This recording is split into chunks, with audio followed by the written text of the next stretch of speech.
Les vraies voix Sud Radio.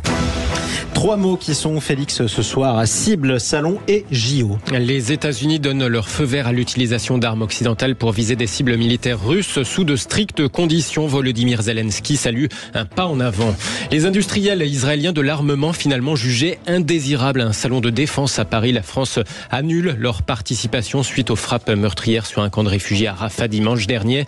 Et puis un projet d'attentat d'inspiration islamiste contre une épreuve de foot des JO.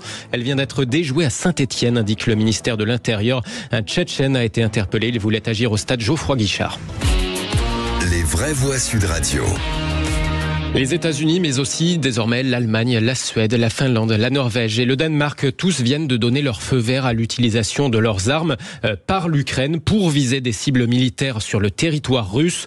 Feu vert sous de strictes conditions. Il est circonscrit aux régions frontalières de Kharkiv pour viser les infrastructures militaires russes depuis lesquelles sont tirés des missiles vers le sol ukrainien. En tout cas, le président ukrainien Volodymyr Zelensky salue un pas en avant, même s'il reste prudent. I want to see in practice what will be, but I think anyway, this is some step forward. Je veux voir ce que ça va donner en pratique, mais je pense de toute façon qu'il s'agit d'un pas en avant vers ce but, rendre possible la défense de notre peuple qui vit dans les villages le long de la ligne de front.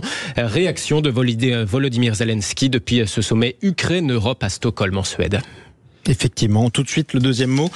Dans l'actu, mon cher Félix, les industriels israéliens de l'armement qui ne seraient plus les bienvenus à Paris. Leur participation est annulée à la demande des autorités gouvernementales françaises, indiquent aujourd'hui les organisateurs du salon Eurosatory 2024 et le ministère des Armées de renchérir, je cite le communiqué, « Les conditions ne sont plus réunies pour recevoir les entreprises israéliennes dans un contexte où le président de la République appelle à ce que les opérations israéliennes cessent à Rafah ».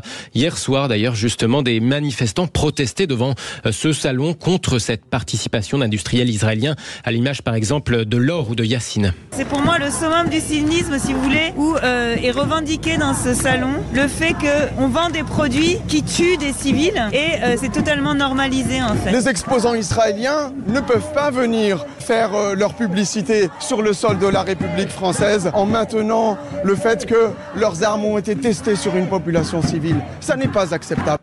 Des propos recueillis par Quentin Gérard pour Sud Radio devant ce salon Eurosatory qui se tiendra donc sans les industriels israéliens. Virginie Calmel, c'est une réaction peut-être? Oui, je suis assez choquée, moi, par cette prise de position, parce que j'ai envie de poser la question de savoir est-ce qu'on a blacklisté les entreprises qui ont participé à la construction des tunnels, qui, d'une certaine façon, ont, à certains moments, pactisé, peut-être indirectement, mais malgré tout, en soutien au Hamas.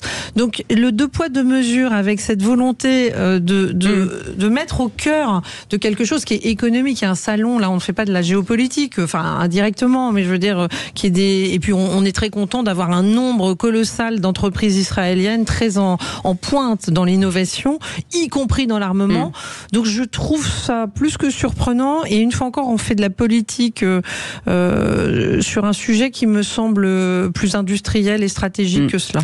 Allez, le troisième mot, JO, un projet attentat d'inspiration islamiste vient d'être déjoué à Saint-Étienne. Oui, projet d'attentat qui visait les épreuves de football des JO 2024. Il a été déjoué par les services de renseignement qui ont interpellé un suspect tchétchène, indique le ministère de l'Intérieur. Interpellation en début de semaine dernière. Il s'agit du premier attentat déjoué contre les Jeux Olympiques de Paris, souligne le ministère. Les premiers éléments, en tout cas, démontrent que ce suspect préparait de façon active un attentat contre le stade Geoffroy-Guichard, précise le communiqué. Il aurait souhaité s'en prendre à des spectateurs, mais également aux forces de l'ordre, et son vœu le plus cher était finalement de mourir en martyr. Eh ben, le pire aura été évité. En tout cas, bravo aux enquêteurs. On passe tout de suite au rolling IFAP fiducial pour Sud Radio. Les élections européennes, pas d'énormes bouleversements ce soir, Félix. La liste RN de Jordan Bardella reste en tête à 33,5 dans les intentions de vote. Suit en deuxième la liste Renaissance de Valérie Ayé qui baisse à 15,5, suivi par la liste PS de Raphaël Glucksmann à 14% dans ce rolling IFAP fiducial pour Sud Radio, LCI et Le Figaro. Toutes les autres listes sont à retrouver sur sudradio.fr. Le rolling est mis à jour quotidiennement à 17h. Merci beaucoup, Félix.